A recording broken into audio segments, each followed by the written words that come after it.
Tragedia nella strada nella notte, un 47enne di Cavallino Treporti imbocca contromano la rotatoria di Marghera e si scontra contro un'altra automobile. L'uomo è morto nello schianto. L'inchiesta sulla sanità veneta aperta dalla Procura di Padova, il PM Silvia Golin ha chiesto il rinvio a giudizio per 8 persone, tra questi l'ex numero 1 della sanità Mantoan e l'ex direttrice di Azienda Zero Simeonato. Fumata grigia dopo l'incontro tra il governo e i rappresentanti di categoria dei benzinai che per il momento sospendono lo sciopero. Martedì l'incontro a Roma. Allarme bomba a Venezia, evacuato il tribunale, l'intervento questa mattina poco prima delle 9, forze dell'ordine e vigili del fuoco sul posto. Siccità, risorse idriche sempre più scarse, il rischio è che se non cambieranno le cose nel 2023 ci saranno scontri tra attività per l'utilizzo dell'acqua, l'allarme dei consorzi di bonifica del Veneto. Parte da Treviso la campagna per le primarie del Partito Democratico di Stefano Bonaccini, presidente dell'Emilia Romagna, lunedì l'arrivo in città, poi le tappe a Padova, Vicenza e Verona. Giorno della memoria in avvicinamento al 27 gennaio, un corposo calendario di iniziative a Venezia, dove verranno posate 24 pietre d'inciampo in ricordo delle vittime della Shoah. Buonasera e ben ritrovati con l'edizione del Veneto dei nostri telegiornali. In primo piano la cronaca con l'incredibile tragedia che si è verificata nella notte a Marghera. Un'auto ha imboccato contromano la rotatoria e si è scontrata frontalmente con un'altra vettura, a perdere la vita un 47enne di Cavallino Treporti. Un incidente tragico che ha anche dell'incredibile. A perdere la vita Alessandro Amadi, 47 anni, originario con la famiglia di Burano e residente da alcuni anni a Cavallino Treporti. Attorno all'1:15 della notte, l'uomo, dopo essere uscito dalla Romea, avrebbe imboccato contromano la rotatoria Marghera, quella che poi l'avrebbe portato sulla tangenziale, probabilmente per tornare a casa. Secondo la ricostruzione della Polstrada di Venezia, che sta ovviamente anche cercando di ricostruire i dettagli di quello che è accaduto e sta cercando altre immagini di videosorveglianza da altri tratti stradali, dicevo, quest'auto, una Volkswagen Passat, è stata... alcune auto sono riusciti a schivarla, anche un camion, poi a un certo punto invece c'è stato questo frontale con una Peugeot 3008, il frontale è arrivato è avvenuto esattamente dietro di me. Per Amadi, le cui condizioni sono apparse subito gravissime ai soccorritori, non c'è stato nulla da fare. Il SUEM 118 ha provato a rianimarlo a lungo, ma senza fortuna. Sul posto anche i vigili del fuoco, la polizia stradale di Venezia, che ha il compito di ricostruire la dinamica, il personale di concessioni autostradali venete. A bordo dell'altra auto, una Peugeot, c'era un 37enne di Mira che è rimasto ferito e quindi trasportato in ospedale. Ora la Polstrada è al lavoro, sta raccogliendo anche altre immagini per capire l'accaduto e sentendo alcuni testimoni presenti nell'area di servizio, che però durante la notte è chiusa e quindi non ha personale. Pare comunque che non sia la prima volta che ci siano veicoli contromano, anche durante il giorno, mai tuttavia con esiti così drammatici, ricordano i gestori dell'impianto. Durante le operazioni di soccorso la viabilità è stata temporaneamente deviata all'interno dell'area di servizio, ma data l'ora e lo scarso traffico non ci sono state ripercussioni o disagi. Le operazioni di sgombero e ripristino della rotatoria sono terminate verso le 4. E la morte di Alessandro Amadi nell'incidente di Marghera lascia un grande vuoto nella comunità di Cavallino Treporti, a dirlo il sindaco Roberta Nesto. Alessandro Amadi aveva compiuto lo scorso settembre 47 anni. La sua è una famiglia di pescatori di Burano, prima che lui e altri si trasferissero. Alessandro, in particolare, viveva a Cavallino Treporti e per lavoro aveva un taxi acqueo che gestiva con grande passione e professionalità, oltre che con grande impegno, visto che il lavoro occupava la gran parte delle sue giornate. È una famiglia conosciuta, una famiglia storica dell'isola di Burano, e poi alcuni componenti si sono trasferiti a Cavallino Treporti, pur mantenendo un legame con l'isola di Burano, ma anche con tutta la comunità di Cavallino Treporti di origine buranella, e quindi il dispiacere è di tanti. Una famiglia conosciuta e un lavoratore che non si risparmiava, Alessandro. I suoi trasporti erano soprattutto verso le isole, turisti ma non solo. Aveva appena acquistato una nuova imbarcazione. Un incidente assurdo invece l'ha ucciso mentre probabilmente stava tornando a casa dopo la cena con un amico. Sono molto dispiaciuta e quindi le condoglianze mie e dell'amministrazione alla sua famiglia, oltre che dispiacere per la sua perdita. Ed ora l'inchiesta sulla sanità veneta aperta dalla Procura di Padova. La PM Silvia Golin ha chiesto il rinvio a giudizio per 8 persone, udienza preliminare fissata davanti al GIP il 1° febbraio. 8 rinvii a giudizio sono quelli chiesti dalla PM padovana Silvia Golin, titolare dell'indagine sulla sanità veneta. Nel mirino l'assegnazione degli appalti per la ristorazione e una serie di accordi illeciti nell'ambito della gestione di servizi e di forniture sanitarie. Davanti al GIP l'udienza è fissata per il prossimo 1° febbraio. Tra gli 8 indagati Domenico Mantoan, ex direttore generale della sanità veneta, Patrizia Simeonato, all'epoca direttore di Azienda Zero, accusati di aver illecitamente investito denaro in formazione, e i vertici di Serenissima Ristorazione Colosso delle Mense, accusati di turbativa d'asta. 8 faldoni di 10.000 pagine, tanto il materiale raccolto nel corso dell'inchiesta, con un massiccio uso di intercettazioni telefoniche, in cui entra anche l'acquisto di tamponi rapidi antigenici nel periodo della pandemia, tra la prima e la seconda ondata dell'emergenza. Fumata grigia dopo l'incontro tra il governo ed i rappresentanti di categoria dei benzinai che per il momento sospendono lo sciopero. Congelato lo sciopero dei benzinai annunciato per il 25 e 26 gennaio, lo stop dopo un primo incontro a Roma con il governo. Il confronto riprenderà martedì prossimo. Solo allora i rappresentanti di categoria decideranno se revocare la serrata o confermarla. Ci hanno promesso di rincontrarci i primi giorni della settimana prossima per entrare più sul tecnico. Apprezziamo e hanno apprezzato il fatto che abbiamo dato le nostre spiegazioni, quello che diciamo da una settimana, che il prezzo non lo gestiamo noi e quindi non siamo noi che andiamo a incidere sul prezzo finale. Sicuramente ci auspichiamo che anche il decreto trasparenza sia modificato in toto, perché anche lì mettere un prezzo medio nazionale diventa un po' difficile da gestire anche a livello territoriale, perché quando parliamo di un prezzo medio, il prezzo medio va modificato anche a seconda dell'impianto, se si trova a una certa distanza dalle raffinerie.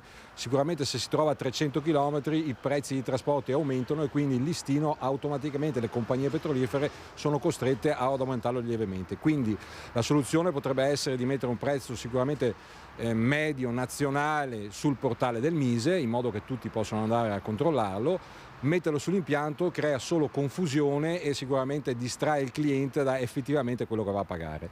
Poi per quanto riguarda la comunicazione di prezzi, anche lì siamo molto scettici, cioè minimo un gestore manda circa 120 comunicazioni all'anno. 120 comunicazioni moltiplicato per i 20.000 impianti per chi lo fa correttamente hanno dei dati allucinanti da controllare. Dovremmo capire se questi dati dopo alla fine vengono controllati e, come si dice in Italia, con un click dovrebbero riuscire a risolvere il problema.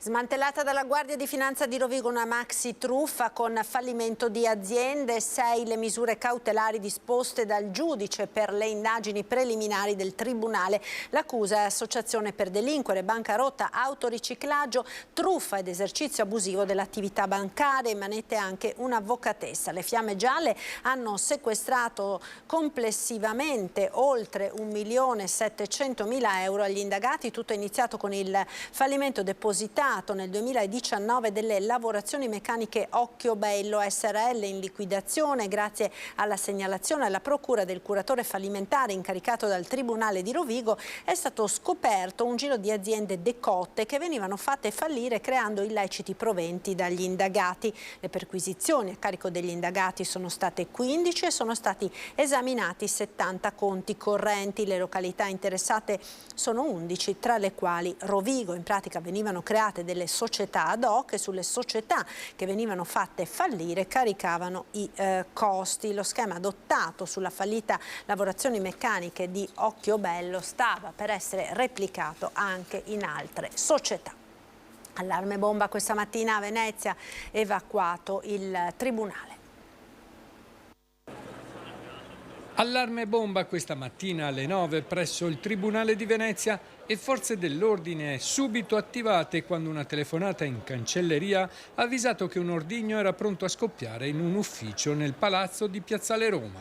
Evacuato l'edificio sono iniziati numerosi controlli in tutte le stanze. Sul posto vigili del fuoco, carabinieri e il nucleo artificieri della questura. Dopo alcune ore l'allarme è cessato, una volta appurato dalle squadre in perlustrazione che non vi era alcun ordigno e l'edificio è stato riaperto. Anche in passato si erano verificati fatti analoghi, notevoli disagi arrecati con processi rinviati e attività del tribunale di fatto bloccate. Decine di persone sono rimaste in attesa all'esterno della cittadella per oltre 2 ore fino alle 11:30, momento in cui è cessato l'allarme. Mutamenti climatici e siccità, le risorse idriche sono sempre più scarse ed il rischio è che se non cambieranno le cose nel 2023 ci possano essere conflitti tra le attività per l'utilizzo dell'acqua. L'allarme dei consorzi di bonifica del Veneto. Quest'anno il livello più alto toccato a novembre, all'inizio di novembre, era inferiore alla media più bassa degli ultimi 20 anni. Il dato sul livello delle falde acquifere in Veneto la dice lunga sulla situazione idrica regionale, con un deficit che spaventa, e se l'anno appena concluso è stato difficile per la siccità e le elevate temperature, il 2023 si annuncia dal punto di vista idrico ancor più complesso, con all'orizzonte l'ipotesi di un conflitto tra attività per l'utilizzo di risorse idriche sempre più scarse. Potrebbe creare conflitti tra l'idropotabile, per esempio, l'agricoltura, l'energetico, l'industria. Cioè, quando l'acqua è poca per tutti e questo potrebbe innescare situazioni sgradevoli che non eravamo abituati ad affrontare. Una situazione di deficit idrico estesa a tutto il paese. Pioggia e neve non riescono più a sanare il deficit dell'Italia, annuncia l'ANBI nazionale. Gli esempi più emblematici sono i laghi, tutti sotto la media. Si confida in precipitazioni nevose che poi possano rimpinguare la già minima riserva, ma le previsioni sono allarmistiche, tanto da sollevare preoccupazione sulla disponibilità di acqua potabile. Se perdura il livello della presenza dell'acqua nelle falde, determini difficoltà agli acquedotti per l'attingimento e quindi per l'approvvigionamento potabile, la necessità umana. Insomma, questa è una delle preoccupazioni. La tragedia della Marmolada ha documentato tragicamente gli effetti dei cambiamenti climatici, effetti che gli scienziati continuano a studiare. Sentiamo cosa è emerso dall'ultima ricerca dell'Università di Padova. 36 giorni in meno al suolo rispetto a 100 anni fa, con un'accelerazione mai vista per secoli. Mai così poca neve sulle Alpi, certifica lo studio condotto da un team di ricercatori dell'Università di Padova e del CNR di Bologna, pubblicato sulla rivista Nature Climate Change. Un raffronto sulla permanenza del manto nevoso a ritroso di 6 secoli, neve così necessaria alla vita di uomini e animali, pensiamo solo alla necessità d'acqua dei campi durante l'estate, reso possibile grazie allo studio di un piccolo arbusto, il ginepro, spiega al telefono dal laboratorio di Santo Stefano di Cadore Marco Carrer, coordinatore della ricerca. Noi disponibilità di dati meteorologici misurati è di poche decine d'anni. Per estenderla a ritroso nel tempo abbiamo fatto ricorso a questo arbusto che penso che tutti conosciamo, insomma il ginepro comune. Quando è in quota lui cresce molto basso sul suolo, quindi prostrato si dice, proprio alto pochi decimetri, e cosa succede? Che appena c'è un po' di neve lui rimane sotto la copertura nevosa e comincia a riprendere l'attività vegetativa, a crescere la stagione successiva quando emerge dalla neve. E in questo modo, se il periodo è breve, la sua stagione vegetativa di permanenza della neve, la sua stagione vegetativa si allunga e viceversa. E questo lo registra negli anelli. La tecnica usata si chiama dendrocronologia, l'esame degli anelli degli alberi, e mai era stato applicato a un arbusto con un fusto di pochi centimetri come il ginepro, uno studio che rappresenta un'ulteriore conferma di quanto i cambiamenti climatici siano una realtà. A meno di eventi particolari che magari potranno anche capitare, potranno interessare un anno o due eventualmente, cioè magari il prossimo anno può essere anche molto nevoso, ma questo non è che diciamo, incide sulla tendenza di medio-lungo periodo. Verosimilmente andremo sempre avanti se le condizioni veramente non cambiano, ma sono processi molto lunghi, verso una riduzione da una parte della neve, d'aumento delle temperature. Se le temperature aumentano la neve si scioglierà, si fonderà più precocemente.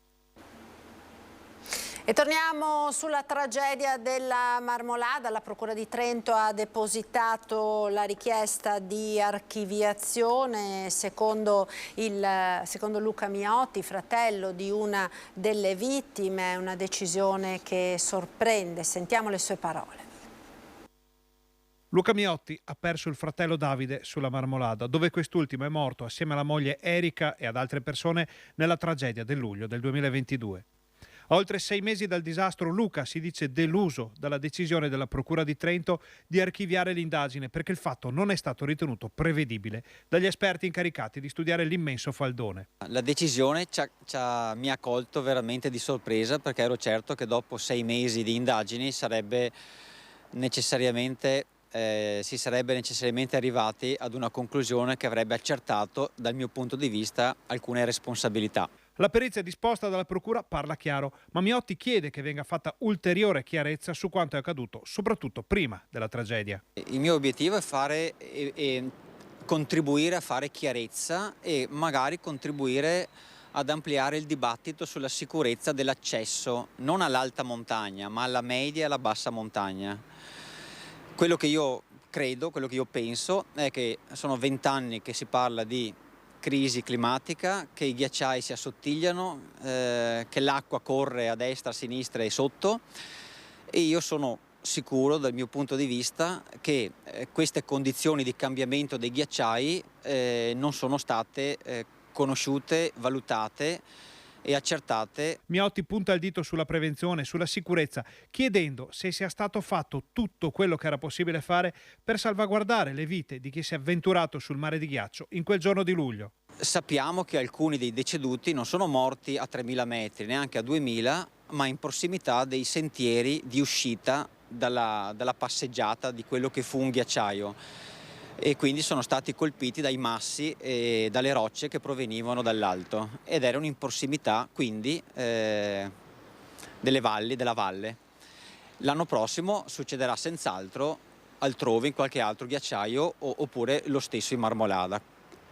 La politica cosa intende fare? L'appello di Luca è molto chiaro ed è rivolto agli scienziati e ai conoscitori della montagna. A questo punto non mi rimane che fare un appello agli scienziati, ai ricercatori e alle persone interessate di approfondire la vicenda. Sono disponibile, visto che la legge me lo consente, di produrre tutti i materiali che ho in possesso, fornitimi direttamente dalla Procura, e quindi indagare magari in modo diverso le stesse fonti, gli stessi dati, le stesse fotografie, e quindi chiedo di contattarmi tramite il profilo Facebook. Un escursionista, ancora cronaca, un escursionista è caduto in una trincea della Prima Guerra Mondiale sul Monte Fior, è stato salvato dal soccorso alpino. Sprofonda nella neve durante un giro con le ciaspe sul Monte Fior, nell'altopiano dei 7 comuni, e vola per 3 metri in una trincea della Prima Guerra Mondiale. Attimi di paura per un escursionista parmense di 63 anni precipitato in una delle tante strutture della Grande Guerra nascoste dalla neve caduta a dicembre. Sul posto sono accorse le squadre del soccorso alpino di Asiago con una motoslitta e si è alzato in volo anche l'elicottero di Treviso Emergenza. Un soccorritore si è calato nella trincea per verificare le condizioni dell'uomo, che è stato imbragato e subito liberato. Le sue condizioni non destano preoccupazione, ma comunque si è recato in ospedale. Parte da Treviso la campagna per le primarie del Partito Democratico di Stefano Bonaccini, presidente dell'Emilia Romagna. Lunedì l'arrivo in città, poi le tappe a Padova, Vicenza e Verona. Si parlerà ovviamente di autonomia, ma non solo. Inizieremo da Treviso alle 13:30 con un pranzo, continueremo poi a Padova al Pedrocchi alle 16:30, lo porteremo poi a Due Ville, quindi in provincia di Vicenza, per poi proseguire e continuare e concludere la serata a Verona alle 21. La tabella di marcia è serrata, ma quella di lunedì sarà soltanto la prima uscita ufficiale in Veneto di una serie per Stefano Bonaccini, presidente dell'Emilia Romagna e candidato alla segreteria Dem. Dopodiché organizzeremo la presenza nelle altre province, in particolare a Venezia, all'interno di un grande cammino alle cosiddette capitali d'Italia. Giustizia sociale, lavoro per i giovani, sanità pubblica, le priorità per i sostenitori veneti di Bonaccini. Quanto all'autonomia, il solco, dicono, tra la ricetta del governatore emiliano e quella di Luca Zaia è evidente. Usare l'autonomia come slogan dicendo voglio 200.000 competenze, voglio le tasse, voglio l'autonomia della scuola, voglio l'autonomia energetica, eccetera, è una sciocchezza che non ci porterà da nessuna parte. Quello che stiamo dicendo noi, che sta dicendo Bonaccini e lo sta facendo nella sua regione, è portiamo a caso l'autonomia non come slogan ma come risultato per il bene dei nostri cittadini. La posizione di Stefano Bonaccini è chiara sul fronte, delle competenze che non devono essere assolutamente attribuite alle regioni. Tra queste c'è la scuola, perché è inutile pensare a 20 scuole regionali diverse. Coesione culturale la chiama Zorzi, per il quale con Bonaccini leader i territori torneranno protagonisti. Per questo nella Marca tanti amministratori sono già mobilitati. Il comitato provinciale che si è costituito a sostegno della sua candidatura conta tra le sue fila praticamente tutti i sindaci del Partito Democratico, da Alberto Cappelletti di San Biagio di Callalta, Maria Rosa Barazzi di Cappella Maggiore, Paolo Galeano Preganziol, Paola Moro di Monastier, un partito che sia in grado di valorizzare il lavoro degli amministratori e dei dirigenti del territorio. La giornata della memoria a Venezia, la celebrazione si svolgerà domenica 22 gennaio, quella cittadina, presso il Teatro La Fenice. Nel frattempo tutto è pronto con un ampio programma di iniziative per ricordare le vittime dell'Olocausto. Anche quest'anno un programma ricco di iniziative diffuse in tutto il territorio. Sono oltre 70 gli appuntamenti per ricordare la Shoah. Incontri, conferenze, spettacoli, visite guidate, sono molte le iniziative che anche in questo 2023 prenderanno vita con la celebrazione del Giorno della Memoria. Più di 80 gli enti, gli istituti e le associazioni che anche quest'anno hanno deciso di rinnovare la loro offerta culturale, rivolgendosi ad un pubblico sempre più ampio, con lo scopo di innestare una forte coscienza sociale e la conoscenza di quei tragici fatti storici per conoscerli e custodirne il valore e gli insegnamenti. È importante coltivare la memoria in un allenamento continuo perché la storia va ricordata, soprattutto quella spiacevole, ha ribadito Alberto Sermoneta, rabbino capo di Venezia. Per poter smuovere una coscienza, per poter far capire che quello che è stato non è finito ad Auschwitz, ma potrebbe avvenire, tornare ad avvenire in ogni momento della nostra vita. Tra i tanti appuntamenti ricorrenti e fortemente simbolici, il 17 gennaio vi sarà a Venezia la posa di 24 pietre d'inciampo. Arriviamo in questi 10 anni a ben 159 pietre d'inciampo nella città di Venezia. Quest'anno peraltro siamo molto onorati della presenza dell'artista tedesco Gunther Demning, che è l'inventore di queste pietre d'inciampo. Sarà un ulteriore momento di riflessione. Mezzo secolo dopo la Shoah, l'antisemitismo riappare in Europa e sta diventando un problema quasi mondiale. L'obiettivo del Consiglio d'Europa è di mettere alla berlina l'antisemitismo e concordare delle misure che consentano di favorire la comprensione e la tolleranza. Cosa bisogna fare per combattere questo antisemitismo? L'educazione è senz'altro molto importante, informazione di tutti, informazione nelle scuole, dei giovani. Ed è tutto per questa edizione, vi ringrazio per essere stati con noi, ci salutiamo come sempre con il nostro meteo, le previsioni del tempo per le prossime ore. Arrivederci.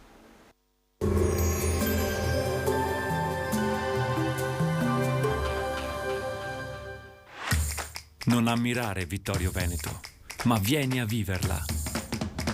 Scarica l'app. Bentrovati al meteo. Ma il tempo in arrivo nel weekend. Ci attende poi un freddo invernale dalla prossima settimana. Sabato 14 gennaio, intanto, tempo ancora buono. Vediamo insieme il dettaglio. Sul Veneto nelle ore più fredde avremo nebbie in qualche fondovalle e in pianura, dove potranno dissolversi solo parzialmente durante il giorno. Sarà soleggiato invece altrove.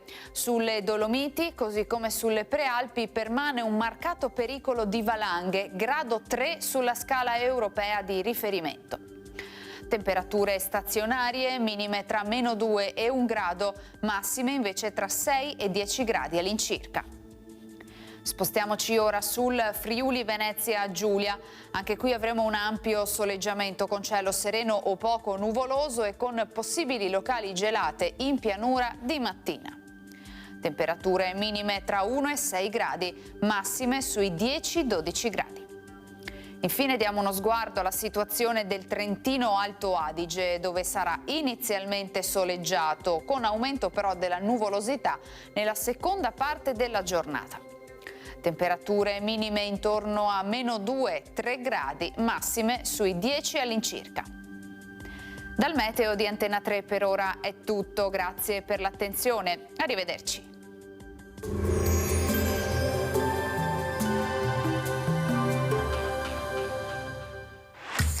Non ammirare Vittorio Veneto, ma vieni a viverla.